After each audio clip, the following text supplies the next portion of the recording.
Okay, and we're live. Eric, are you there? I'm here.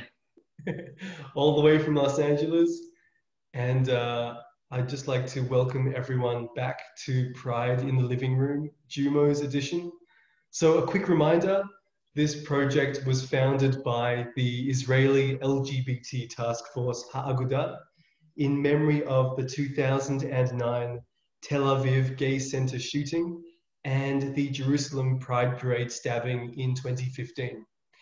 And Ha'agudah created this initiative to offer a stage and a voice to LGBT Jews from around the world to share their stories, to encourage empathy and community.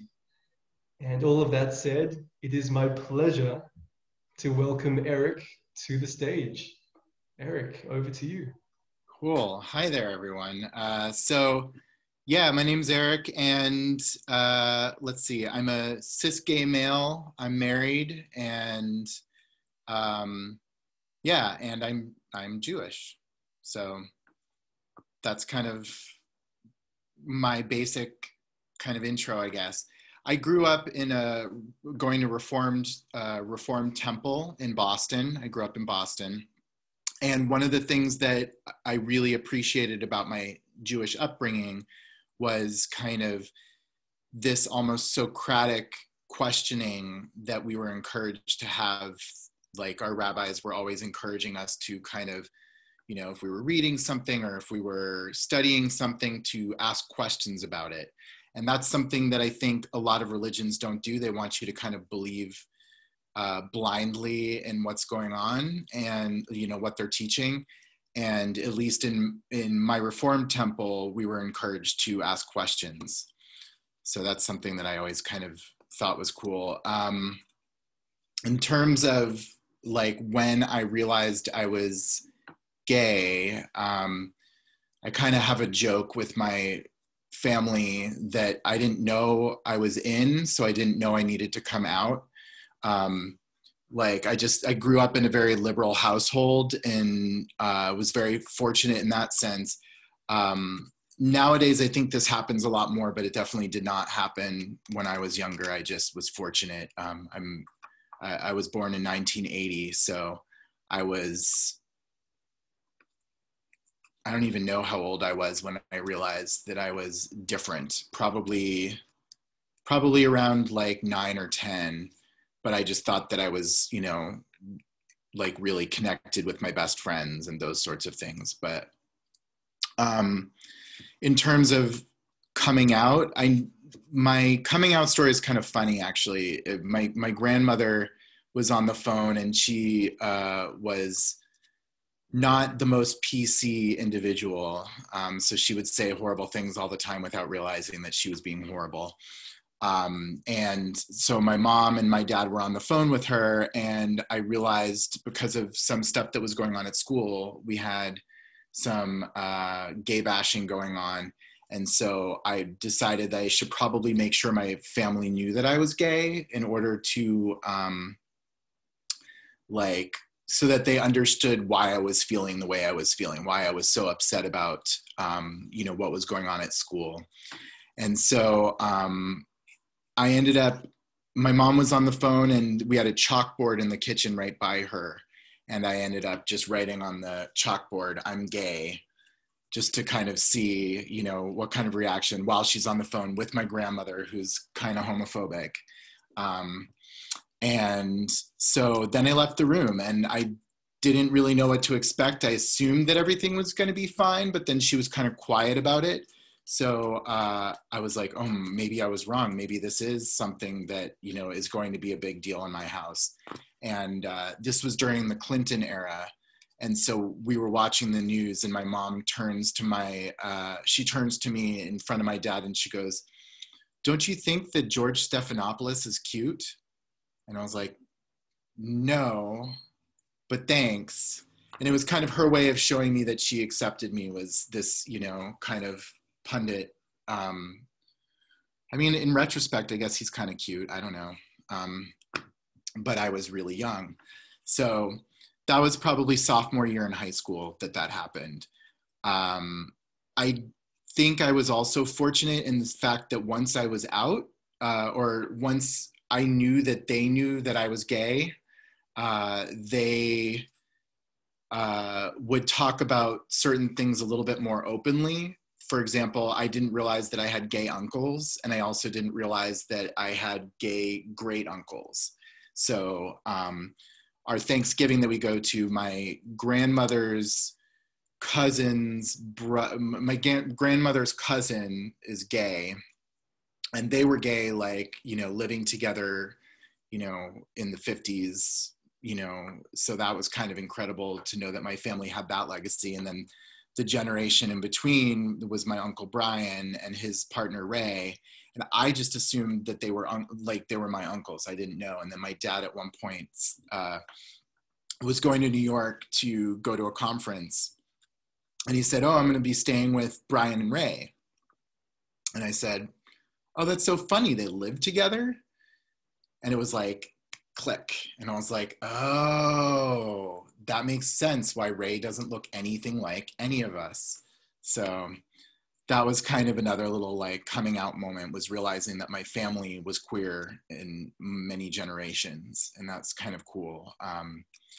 And, in terms of the way that my temple kind of dealt with homosexuality, I never felt that it was something that they thought was wrong. I was very fortunate in that sense. The librarian at my temple, this woman, Anne, she had a same-sex union ceremony together with her partner, and that was in the 90s. So, it was, I think I'm just very fortunate in the sense that religion and my sexuality never clashed.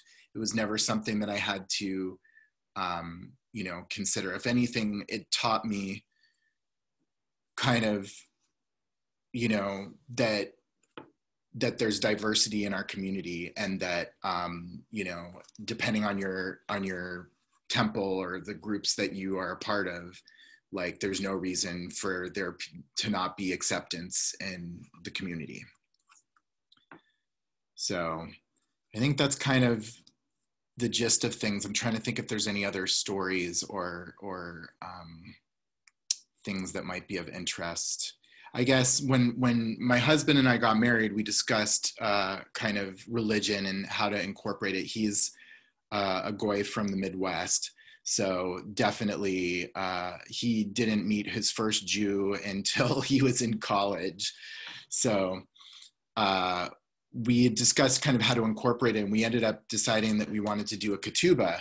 So we did a ketubah, and my parents actually, my father, who's an optometrist, had a conference in Jerusalem, and so they ended up going and getting a ketubah made up that was a same-sex ketubah, which I thought was really cool. There were some artists in, Jerusalem that were doing that, which is pretty, amazing. And so we integrated that, and his mom signed and my mom signed, and that was kind of special. So I don't know. Is there any other really stuff? Amazing. Sorry? Yeah. No. What else are you curious about? Well, I just want to say thank you so much, Eric, for sharing your really beautiful story.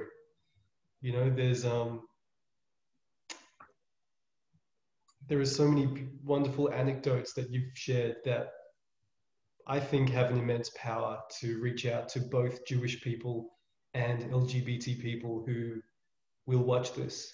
So thank you for that. There's something that that you said, which put a smile on my face. Okay, what It's was it? this image of you and your parents watching TV, and your mum saying, "Don't you think George Stephanopoulos is cute?" Right? That's such a small moment, but it's Yeah. such a profound um, bonding experience between a child and their parents. And I think there's lots of, at least the people I've spoken with, there's lots of people who have never had a moment like that. Yeah. So It's definitely special. I mean, again, like, I have my issues, my baggage, that everybody has some baggage in their family, but my sexuality was never an issue. And I know how fortunate I am to have that be my truth. And I think it also, it's something that it kind of makes me think of is just kind of the role of acceptance in Judaism, and kind of, I'm definitely more on the secular side of Judaism. I love our traditions, and I love kind of, like when I used to go to temple, I love hearing like a lot of the songs and a lot of kind of the prayers and those sorts of things. But, in terms of one of the things that's disturbed me, like when I tried to find a temple in Los Angeles, because I was curious about kind of like what was out here, is we went to this one temple, and they were queer friendly. And so that's one of the reasons that I went. But they ended up being a little bit more on the conservative side, which doesn't kind of jibe with me. And the biggest issue that I had was that there was a part where they were talking about kind of occupied territories and those sorts of elements. And that's something that I've never really understood. I have family in Israel. I have family, in the US who are super supportive of Israel. I'm not anti-Israel, but I also don't understand like the pushing of settlements and kind of the denial of the Palestinian people. And for me, that's a very Jewish belief, like if that makes any sense, because Judaism for me is about kind of, questioning things, but then also like love and tikkun olam, and, healing the world. And for me, a lot of that is not healing the world. And so like, I want there to be a world in which we can all, live together in peace and harmony. And I know how hard that is, obviously. And I know that that's what everybody wants.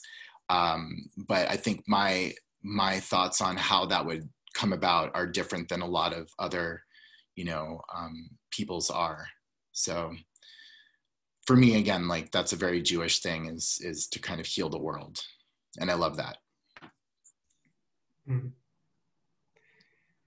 You've mentioned that you've had a relatively easy journey in terms of the uniting of your Jewish and your LGBT identity. Yeah. Although you have mentioned that there have been some struggles along the way, and particularly some differences of opinion at that particular shul that you mentioned. I'm just wondering, when you are faced with adversity, let's say, in those moments, what gives you strength? Ooh, I like that question. So for me, I think it's understanding that people come from all kinds of different backgrounds, and that everybody was raised believing in different things, and everybody were raised in different communities. And, I believe in the power of kind of conversation. And I think that, you can talk to people, and you can, kind of help them to see that the things that they fear are maybe not things to be afraid of. And I think a lot of the times that's where kind of the conversation gets lost, is people being afraid, and having that translate to anger, and having that kind of make it so that they're never going to be able to have that conversation that's valuable. And that's not to say that, my thoughts are always correct and other people are always wrong. But, again, like I think that questioning that I was raised with, leads to an open-mindedness that, I think reflects upon what I love about the religion and what I love about, kind of our belief system.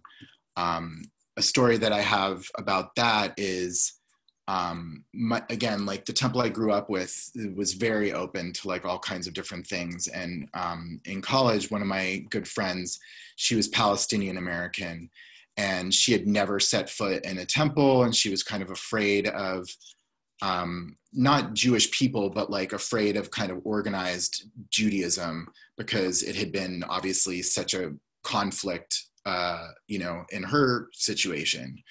So I decided that I wanted to bring her to a temple service, to a service. And I talked to the rabbi ahead of time, and I just said, like, I really love to bring my friend.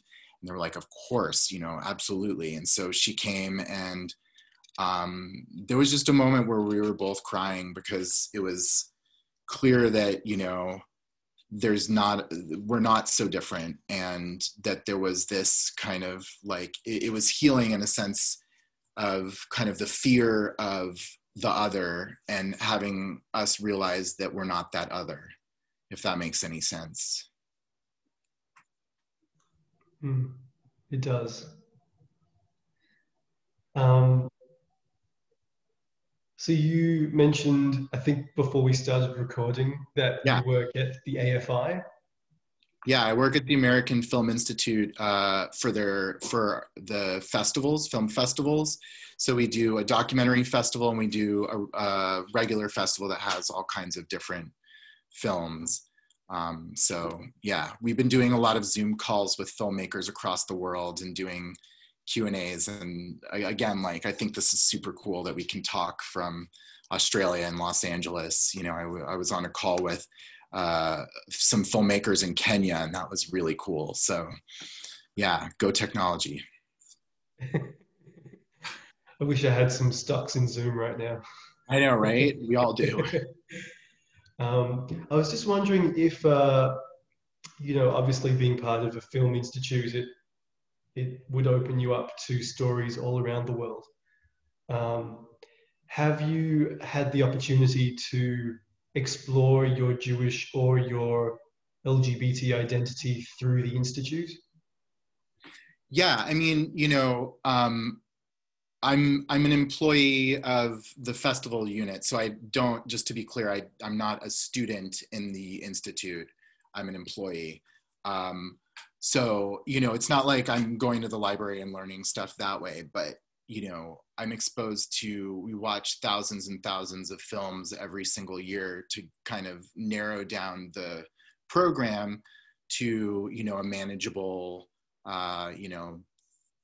40 or so features and 30 or so short films.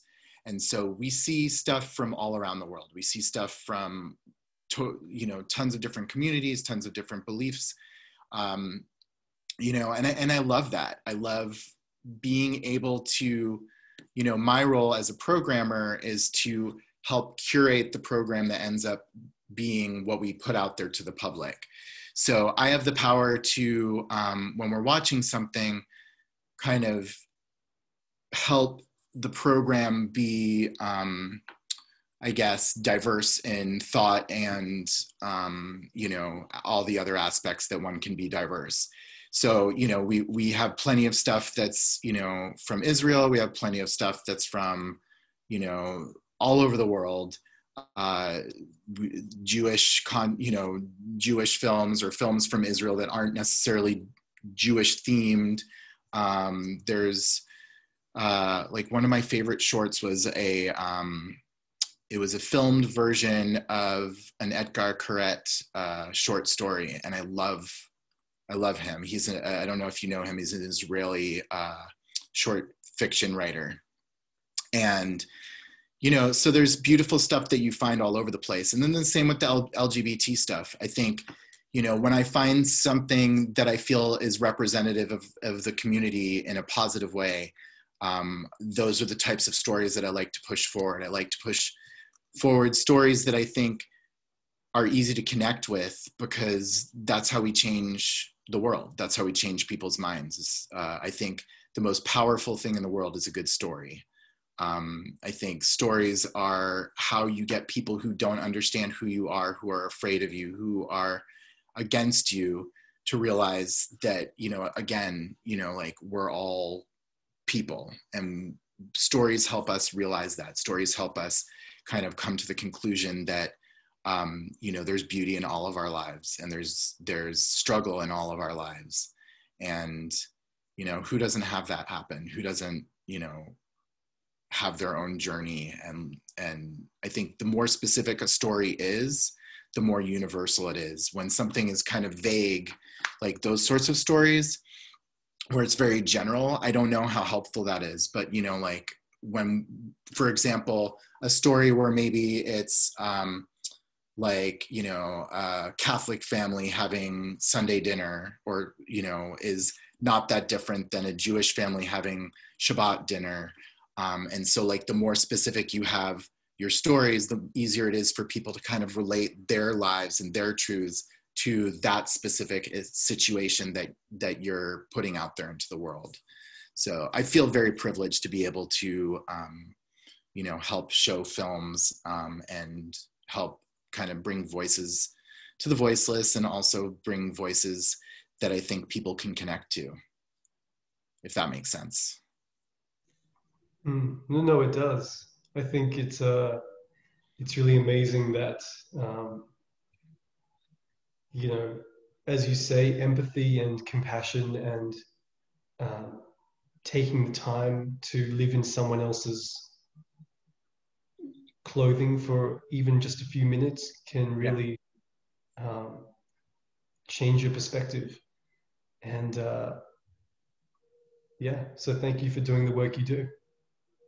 Thank you for thanking me, I guess. You did actually bring a quick memory. I was at the Melbourne Queer Film Festival, I think last year or 2 years ago, and they were playing a short film. It was an Israeli film about this guy who was in a gay sauna, and he was having fun, he was doing his thing, and then he saw an elderly gentleman who was struggling to breathe. He was, overwhelmed by the situation. And this guy, even though he was basically naked but for a towel, he was a doctor or a nurse, some kind of medical professional, and his mindset immediately switched. He pushed away all the guys. He was and he was still in that environment, but it became about saving a life. Yeah. And his sole purpose was to get this gentleman out of the sauna safe. And I thought that was a really incredible piece, something about the queer community I'd never seen before. And it's because of festivals like and institutes like the AFI that these stories get told. One of my favorite documentaries from, oh gosh, it was probably like 10 years ago, was I cannot remember the name of it for the life of me, but it was this really fascinating story of this queer bar that's somewhere in Israel. I don't remember where it was, but it was like, people from across the border were coming over, like sneaking across the border, because there was no such thing in their area. So it was like Palestinians, Jewish people coming together in a queer bar. And it's dangerous to do anything like that, let alone, do that in a queer space. So I love stories like that. I love being able to share those. So that's awesome. I'm glad you were able to see that film. Can't remember the name, but it was a really good movie. Yeah. There's actually another one that's, this is about you. No, please. There was this, again, I can't remember the name, but there was an Italian short film about a guy who is bringing his boyfriend to a family dinner, and they're having the whole cliche of, the guy tells his brother and he sort of comes out to him, and then the guy, talks to the other sister, and then she speaks to the mum, and she speaks to the dad, and there's all these conversations about, oh, he's bringing someone over, and everyone's trying to I guess pacify the person they're speaking with. And then everyone's sort of okay, everyone's on board. And then at the family gathering, the guy comes and he brings his boyfriend, and his boyfriend has an intellectual disability. So Ah, interesting. suddenly the narrative shifts, and the whole family is totally, they're all on board with the guy bringing his boyfriend, but then suddenly there's this whole extra layer of discrimination that comes into the story. Right. And I could I could viscerally feel the audience reaction to this, because I think it really puts into perspective how even LGBT people can have our own biases and our own discrimination, and it puts us in the place of someone struggling to come to terms with their gay son, Yeah. because the reactions coming from the audience. Anyway, yeah, just No, fascinating. no, totally. I think, stories that are like that are important to share. I like that you guys are doing this project because I think, again, like everybody has their own story and we can learn from each other. And, it's exciting to do it with people from around the world. um, so you're married. I am. There are many people I've spoken to who are still single, and I think for their sake, can you give us a cute little story about how you met, how you got married? Oh, God. Okay. So, all right, I'll give you, how much time do you have? Um, so how we met is kind of funny. We both have a different story of how we met, which is kind of amusing. Um, so this actually happens to be a film festival story. We both kind of were working film festivals. There's kind of this thing that happens, at least in the States, where there's a lot of film festivals. I don't know if it's true in Melbourne, but where you have people that kind of go from festival to festival to festival. Kind of festival nomads. And so, you're always in a new place, you're always with new people. And then, it's kind of crazy. So you meet a lot of people, I guess is my point there. So one of my best friends, he straight dirty punk rock guy, not the type of person who you think would introduce you to your husband, or at least that I would assume would introduce me to my husband. He ended up having to invite my now husband to join the theater team because one of our friends had dropped out. She wasn't able to do the job anymore. So I'm naturally a very curious person, like even with stuff that's super boring. And so my husband was in the lobby of the theater and he was dressing a table, like putting the skirt on the table, to make it look nice, the linens on the table.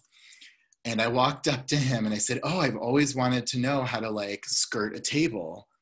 And he thought that I was just like, that was the worst pickup line that has ever been said. And I genuinely was curious about like how to dress this table properly. And so after, he starts showing me how to do this thing. And at some point in the middle of it, I realized like, oh, I think this guy is hitting on me. But the only reason he was hitting on me was because he thought that I was hitting on him. And so that's kind of how we met. And, what's funny is that when you're doing a festival, you're kind of, you're producing an event and you're kind of with the group of people that you're producing this thing with, almost 16 hours a day. And you're working weekends and you're doing all kinds of, intense things with each other where, you're putting out fires, you're dealing with crises, etc. And so we were together the entire festival, which, was about a month long that he was there. I think maybe it was like a little less than a month that he was there with us. And so even though it wasn't that long, it was almost as if we had been dating a year because, we were seeing each other like nonstop constantly. And so that kind of gave me an idea that this was somebody I was probably going to be able to hang out with. The story about, I'll give you the engagement story because people like that story. It's kind of embarrassing for me, but so I had done all the firsts in our relationship by accident, just because I'm like a very eager person. So I was the one that, accidentally, flirted with him first. I was the one that asked him on a date first. Like I was the one that asked him to spend the night first, all these things. So my friend that introduced us and I were joking with him that like he was going to have to jump through some crazy hoops to make up for the fact that I had done all the firsts. Oh, I also had asked him to move in with me first by accident, but that's another story. So the joke was that if he was going to propose to me, he would have to put together like this crazy ring in order to show that he really meant it. And the ring was, we had found some website where it was this guy that was doing like tattoos on teeth. This is weird. And so like they're all on the website were all these like, elaborate tattoos that this guy in Utah was doing on teeth. And so it was like, an eagle, a bowling ball, the presidents of the United States. And it was like up close, it looked really cool, but like from far away, it looks just the stupidest thing ever. It looks like somebody has spinach in their teeth. So the joke is that he would have to get a ring and get an Abe Lincoln tooth put on the ring in order for me to accept an engagement from him. So it was kind of like a long running joke.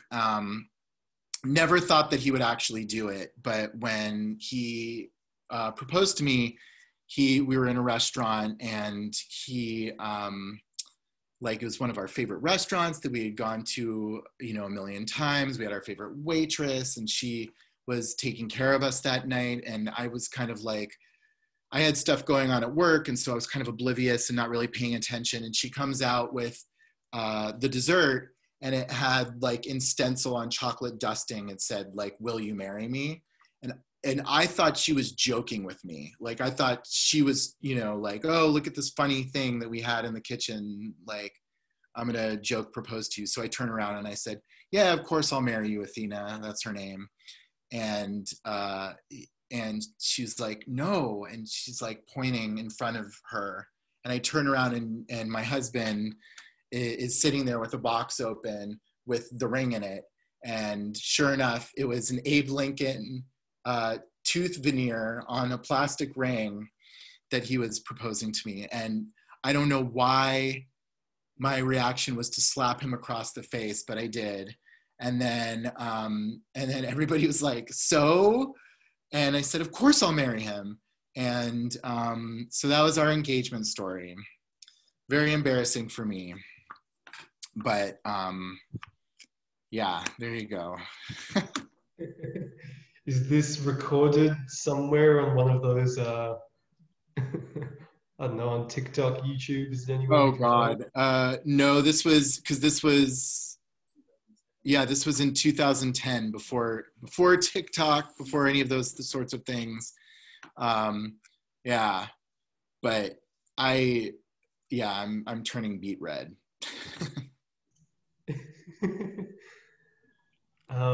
Yeah, we've been so actually that's interesting. We were never going to get married until it was legal for everyone. And so in California, we had like a little moment in time where it was legal and then it became illegal again. And then, so he proposed to me in that time that it was illegal again. So we had to wait until it was legal. I happened to be in South Africa when it became legal in the United States. And so, I called my husband from the middle of this like vineyard in the middle of Cape Town area. And we were just like crying and super excited, and we knew that we could finally get married. So I think like a year or so later, we had planned to get married on what we considered our anniversary, 11 years to the day. So it was 11 years after we met, we got married. We had all of our family, and his family came, which was a little bit of a surprise because, you know, they're a little bit more kind of, I don't know what the word is, like homophobic, let's just say it. And so it was pretty powerful that, you know, we had all of our friends and all of our family, and they all came and they were there to support us. And that's, I think, something that is really special. You know, we have what, so I don't know if have you ever heard of the Tales of the City books by Amistad Maupin? He's like, it's this queer serial that was published back in the 70s and 80s. But the author of it talks a lot about how you have two types of families. You've got your biological family, and then you have your logical family. And your logical family is the family that you choose, and the biological family is the family that you're born with. And if we're lucky, we get both, right? If you're lucky, you get both. But a lot of people that we know, you know, they just have their logical family, and it's their queer family. And I'm sure that there's people who are, you know, they meet some of their logical family in temple, or they meet their logical family anywhere. And so we were very fortunate to have both our biological families and our logical families there with us. And it was pretty special. I have to tell you, I've never heard of this biological, logical concept before. I think it's yeah, makes a lot of sense. Yeah, I love it. I love the phrasing of it. Mm. Yeah. I have one final question, if that's okay. Yeah, absolutely. I would like to go back, all the way back to the beginning. Okay. Not, we're not going back to your bris, don't worry. A little bit after Okay. that. Because I do have photos of that if you need me to bring them out. um, It was on the dining room table, and actually there's a funny story there. The rabbi didn't realize that we didn't have a minyan, like the number of people that you're supposed to have at a bris. So my grandfather ran out to go see if he could find some other people. So he went to, like, you know, the area near the local temple, and he was like, "Come over, you know, we need some, you know, a few more people." And they were like, "Okay, you know," and he was like, "Yes, and there's food. You can eat the food afterwards. You can join us." And they were like, "Okay, is it kosher?" And he was like, "Of course it's kosher, you know, come." And he thought that they were asking, like, is it kosher that they come and join? But they were asking, is the food kosher? The food was not kosher. And so we had these poor, like, you know, guys who came to be a part of the minyan who were eating non-kosher food. So there you go. That's a bad story, but it is true. So, all right, let's go back to the beginning. Which part of the beginning? uh, so you were talking about your first moments of self-discovery as a gay man. Mm, Is gay the term that you use? Yeah. yeah. So you were talking about your first moments of discovery as a gay man, and I mean, you said something really powerful. You said you didn't know you were in, so you didn't realize you had to come out. And thinking about yourself in that headspace, in that moment in time, you know, unanswered questions, a journey just beginning. And all these years later, all the wisdom and knowledge that you've gained, this wonderful life that you have. If you had a chance to speak to him, what would you say? Hmm. I think so. There was like a moment, like flash of a moment when I was at that age where I was like questioning whether, you know, why did God make me gay, you know, blah, blah, blah. And I realized pretty quickly that if it was wrong to be gay, that God wouldn't have made me gay. So I came to a religious acceptance of it like pretty quickly. I would probably remind myself at that age that like, you know, there's nothing wrong with being gay, and that, you know, there's going to be some hardship because of it as you get older. But it, you know, if you just kind of live your life and be the best person you can be, it'll all, you know, kind of come together and be a good thing. I probably would tell myself also to not spend 3 years with the guy I was dating in college, so that I could, you know, meet some other people. But, you know, that's neither here nor there. I don't know. What else would I tell myself? Just, you know, be true to yourself. Don't let people tell you how you're supposed to be. Don't let people tell you, you know, who you're supposed to be, because, you know, you're enough. You don't have to prove yourself to anyone, just to yourself, really. I think there's probably something there too about like mental health, because I think like growing up, my family didn't, my family was, my dad was a pediatric optometrist. My mom's was a nurse at the time.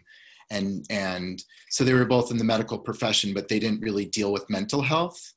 And so I think they never really thought that that was something that could be happening at home. And I'm ADD and OCD, and I have like depression, anxiety stuff. And I think I probably would have really appreciated somebody telling me that like, that's a part of who you are, and that it's okay. And it's going to be a journey to figure out how to like manage all of those things. And that there's a way to look at it where it's not a problem, where it's a little bit more of like a superpower, where, you know, you can take the things that are wrong with yourself on paper and turn them into things that are, you know, special about yourself. I don't know if that makes any sense. I think if there's one thing that people take away from your story, it's you are enough. You are enough. I think that's so powerful. Thank you. Thank you. Do you have any final parting words? No, I'm just excited to see everybody else's stories too. This seems like a really great project. Thank you. I'll send you the link to where they're all being uploaded. Thank you. So as we say goodbye, I just want to thank you again, Eric, for giving up your time to take part in the Pride in the Living Room project. Here's to sharing our stories in this moment and many more moments in the future. Yeah. Can I get an amen? Amen. Amen. What? Yeah. Woo, woo.